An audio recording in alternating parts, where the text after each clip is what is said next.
আমরা চলে যাচ্ছি বাহিরে। কোথায় যাচ্ছি? কে খাবার খাওয়াতে, রাত্রে ডিনার করতে। আর লাইক এন্ড সাবস্ক্রাইব করবেন যদি মা ভালোবাসেন আর বাবা ভালোবাসেন।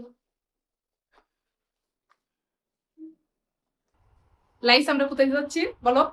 সারপ্রাইজ। আমি তো বলে দিচ্ছি কিসের সারপ্রাইজ। অনেকদিন তো তুমি খাবার খাবার খাবার খাবার করতেছো, এগুলো চিন্তা করো কষ্ট হলেও কি হবে, ওয়াইফের মন রক্ষা করতে। কারণ ও আমাকে প্রতিদিন এসে বলে খাবার খাওয়াইতে নিয়ে যাবে। প্রায় 1 মাস ধরে ও আমাকে একদিনের জন্য বাহিরে নিয়ে যায় না। কারণ বাহিরে না গেলে মানুষের মনটা কেমন লাগে এটা সবাই জানেন, আপনারা সবাই ফিল করেন। এটা নিয়ে ওর সাথে 2-3 দিন আগে আমি অনেক তুমুল ঝগড়া হয়েছে। এখন অবশেষে ও আমাকে নিয়ে যাচ্ছে ডিনার করতে। আর বাকিটা সারপ্রাইজ। এগুলো কোথায় যাচ্ছি? এখন বের হয়ে যাচ্ছি বাসা থেকে। যাওয়ার পরে একদম ফাইনাল লুক আপনাদেরকে ওইখান দিয়ে দেখাবো। আমরা এখন রাস্তায় আছি, রাস্তায় অপেক্ষা করতেছি সিএনজির জন্য। সিএনজি দৌড়ে আমরা চলে যাব। ও কোথায় নিয়ে যাবে আমাকে বলে নাই, যাওয়ার পরে দেখা যাক কোথায় নিয়ে যাবে। ও সিএনজিতে উঠে আমার সাথে একটু দুষ্টামি করতেছে, বলতেছে হ্যাঁ তুমি আমাকে বাস দেওয়ার জন্য যাচ্ছ। আমাকে এটা কেমন ধরনের বাস বলো তো? কয় হ্যাঁ এটা অনেক বড় একটা বাস।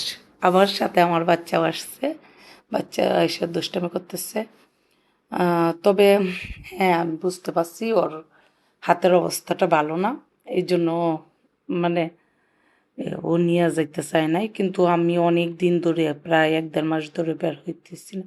আমার খুব খারাপ লাগতেছে, একটু বের হইতে ইচ্ছা করতেছে। হঠাৎ করে ও এসে বলতেছে, এর মাঝে একবার ওর সাথে আমি ঝামেলা করছি যে তুমি কোথাও নিয়ে যাও না। এই যে বিপ হোটেলে চলে আসছি আমরা, কিন্তু এখানে এসে আমরা খাবার পাই না। এটা খলিল ভাইয়েরই আরেকটা শাখা বিপ হোটেল। এখানে এসে অপেক্ষা করলাম। তারপরে ওকে বলতেছি এই যে তুমি নিয়ে আসলে, এখানে নিয়ে যাওয়ার কথা ছিল খলিল ভাইয়ের নামের যে মেইন শাখাটা ওইখানে, কিন্তু ও নিয়ে আসছে এইদিকে বিপ হোটেলে।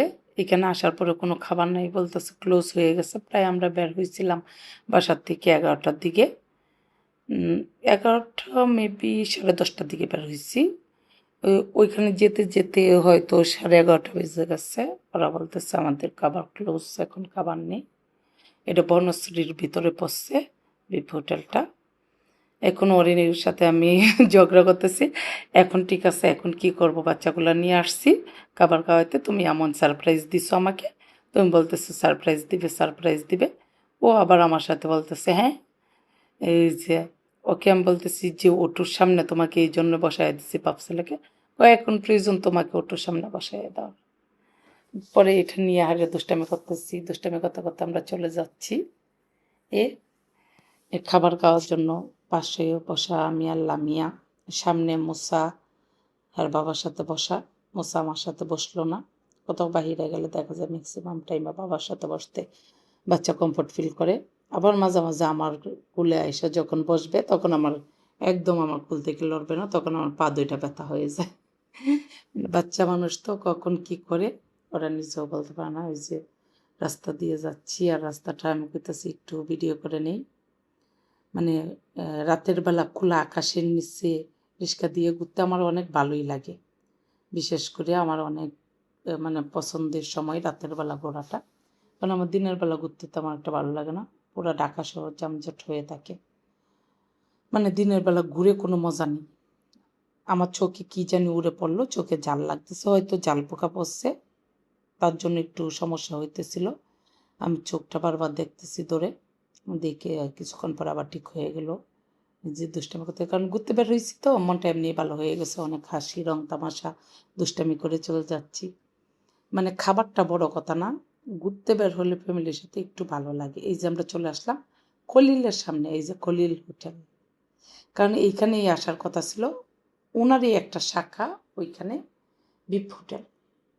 ওইখান যেহেতু ডস খাইলাম, ওই যে উনি হয়েছে খলিল, ওই যে একটা পোস্টার লাগানো। আর এই যে ঢুকে পড়লাম এন্ট্রি নিয়ে, বসে পড়লাম পাখা, মানে অনেকক্ষণ অপেক্ষা করার পরে পাখা পেলাম, বসে পড়লাম। বসে অপেক্ষা করতেছি দেখা যাক আমার হাজব্যান্ড কী অর্ডার দেয়, সেই জন্য অপেক্ষা করতেছি। এই আবার দুষ্টামি করতেছি, কথা বলতেছি নন স্টপ।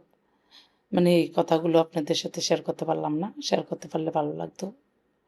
এইখানে খাসির পায়া না মাথা কি জানি বলে, খাসির একটা ছিল, এইখানে গরুর মাংস ছিল, আর মোচার জন্য একটা চিকেন ছিল। হ্যাঁ, এটা খাসির মাথা মেবি। ও চাইছিল খাসির ইয়াও মনে হয় লেগ পিস, এটা পায় নাই, খাসির মাথা দিচ্ছিল আমাদেরকে।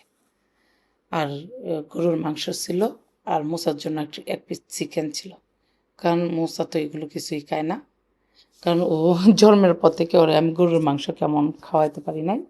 হয়তো চিকেন একটু রোস্ট হলে বা চিকেন একটু জাল হলে, মানে ওর ভালো লাগলে, মুখে ভালো লাগলে তখন খায়, না হয় খায় না। ও একটু এরকমই খাবার নিয়ে অনেক আমাকে বিরক্ত করে। এই যে এখন আমার সাথে রাগ করতেছে, ওই যে ওর চিকেন আসছে মাত্র, ও চিকেনটা ফার্স্টে দিলাম, ফার্স্টেই খাওয়াইতাম, তারপরে রাগ অভিমান মানে শেষ করে এখন খাওয়াইতে নিয়ে আসলাম। সরি বলে অনেক কিছু অনেকভাবে ম্যানেজ করছি, সব কিছু আর ভিডিওতে দেখাই নাই, মানে কষ্ট করে তাকে ম্যানেজ করতে হয়েছে আমার। এখন আলহামদুলিল্লাহ খেয়ে নিচ্ছে, মাশাল্লাহ আমার বাচ্চাটা, মাশাল্লাহ মাশাল্লাহ। খাবারের পরে মানে ওই যে তার সাথে আছে পায়েস, এখানে পায়েসটাও অনেক টেস্টি ছিল, প্রত্যেকটা খাবারই অনেক টেস্টি ছিল। খাবার প্রাইসটাও খুব আহামরি বেশি ছিল তা না, মনে হয় চাল বিপটা ওইটা ছিল মেবি 1100 টাকা কেজি। আমরা 3 জন তো হাফ কেজি নিয়েছিলাম, তারপরে সাথে ভাত, আর ওই যে কাশির আহ, মাথাটা দিছিল, এই আর সাথে ছিল ডাল। রাতের বেলা ভাজি ভর্তা কিছু পাইলাম না, এই যে আমরা চলে আসতেছি, খাবার শেষ, এখন বাসায় উদ্দেশ্যে রওনা হইলাম। বাসায় যাওয়ার পরে দেখা হবে, আল্লাহ হাফেজ।